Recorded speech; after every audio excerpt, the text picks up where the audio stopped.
On May 8, 1945, Victory in Europe Day, celebrations erupted across America while German POWs prepared to return home.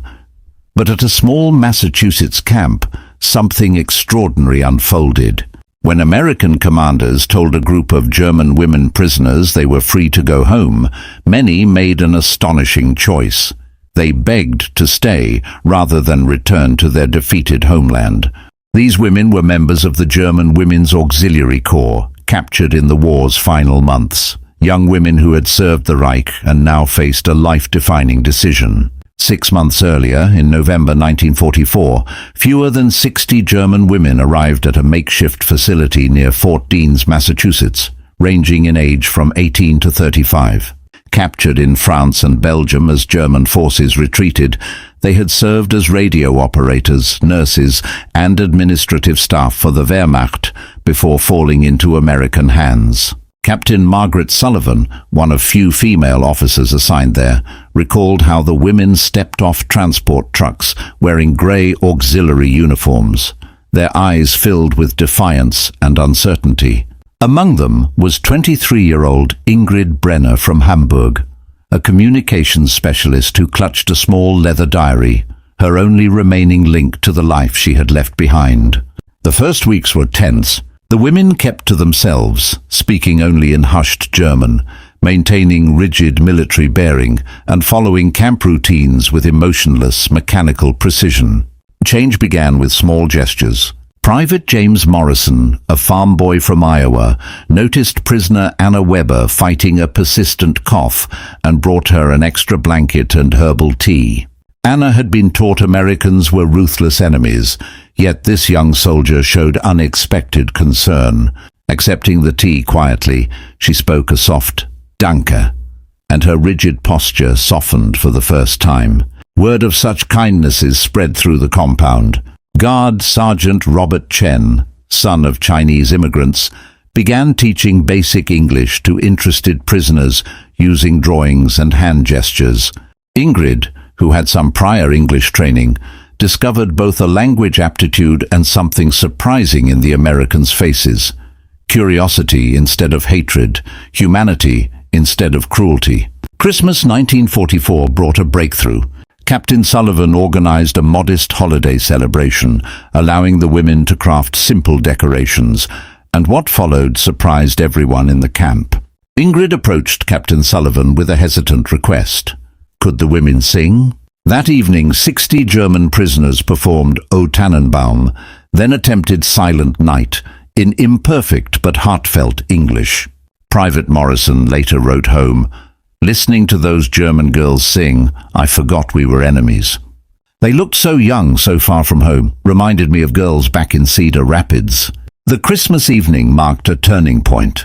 Conversations grew more frequent, and the German women began volunteering for extra duties, cooking, mending uniforms, and assisting the camp nurse.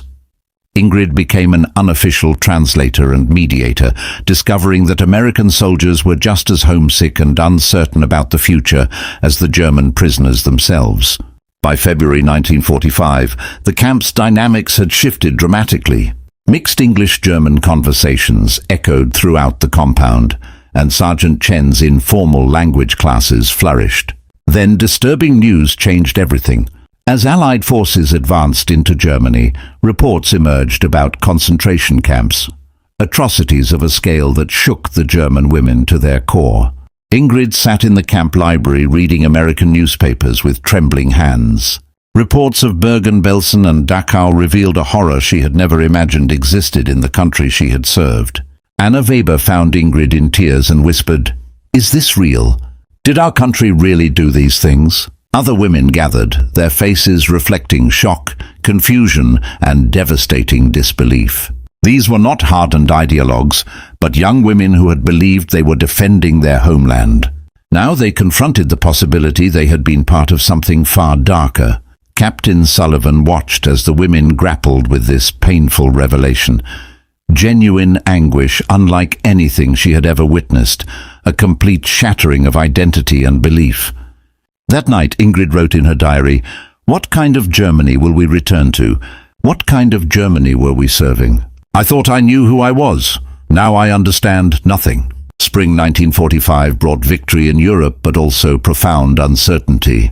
Repatriation began for male POWs, yet the status of the 60 women at Fort Deans remained officially unresolved. Reports from Germany painted devastation, ruined cities, scattered families, a country unrecognizable. Many women had lost contact with loved ones and had no way of knowing who had survived. Meanwhile, daily life in the camp had transformed into something resembling a community. The American staff no longer treated them as enemy prisoners, but as displaced people caught in history. Ingrid had been corresponding with a local family, the Hendersons. Mrs. Henderson, a schoolteacher, was moved by Ingrid's intelligence, rapid English mastery, and genuine remorse about Germany's actions. "You're not responsible for things you never knew about," Mrs. Henderson told her. "The question is what you do with the knowledge you have now." Words that would stay with Ingrid forever. Yet the women knew forgiveness from Americans was one thing. Returning to Germany meant facing a country that might view them as failed soldiers corrupted by enemy influence. On the morning of May 15, 1945, Captain Sullivan called a General Assembly to announce official repatriation procedures. 60 women gathered in the main hall, faces taut with conflicted emotion. Then Ingrid Brenner stood, hands shaking, and addressed the captain in careful English. Some of the women did not wish to return to Germany immediately. The room fell into stunned silence. Anna Weber and 12 others rose to stand with Ingrid. Anna stated in halting English, "Germany is not our home anymore. The Germany we served was not the Germany we believed in."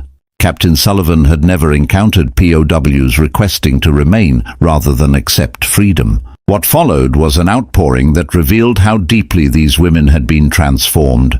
Ingrid explained that of the 14 women wishing to stay, only 3 had received news from home. 2 had learned their entire families were killed in Allied bombing raids. The others had only silence. "Here we have learned what it means to be treated with dignity, even as enemies," Ingrid continued. "We have been given the chance to work, to contribute, to become better people than we were." Private Morrison quietly told Captain Sullivan, "These women aren't our enemies anymore. They're people who got caught up in something bigger than they understood. Sending them back to nothing seems wrong." That evening, Captain Sullivan sent an urgent message to Washington, describing the unprecedented situation. The response would take days, leaving everyone suspended in a strange, uncertain limbo. While waiting, the women threw themselves into their work with new intensity. Ingrid taught German to American staff. Anna assisted the camp doctor. Maria overhauled the camp's entire record-keeping system. Dr. Robert Hayes, initially skeptical of having a German prisoner in his medical facility, became one of Anna's strongest advocates, declaring she had a gift for healing that would be a shame to waste. Controversy grew outside the camp. Some newspapers questioned giving Nazi prisoners special treatment while Americans still died in the Pacific. Church groups countered by citing the women's obvious transformation. Mrs. Henderson organized a community delegation to support the women.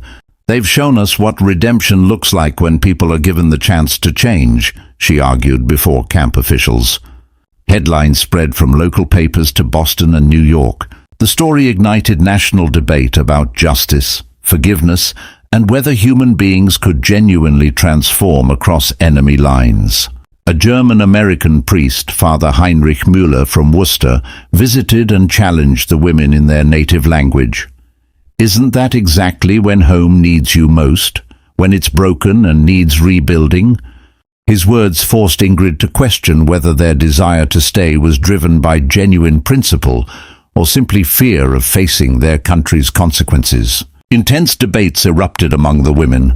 Washington's response arrived, bureaucratic but unexpectedly flexible. The women could be reclassified as displaced persons and processed for potential immigration status rather than forced repatriation. 5 of the original 14 reconsidered and chose repatriation, deciding to face Germany with courage.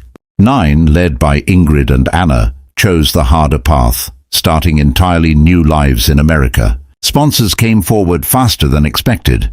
The Hendersons welcomed Ingrid into their home. Dr. Hayes arranged for Anna to pursue nursing certification. Other local families offered housing and support. On June 20th, 1945, the farewell at Fort Deans resembled a community gathering more than a military processing. The departing women carried letters, photographs, and gifts from guards and staff. 25 years later, Ingrid Brenner Henderson stood at the United Nations, holding her worn leather diary. "Home," she told the world, "is where you choose to build a life that honors the best in human nature."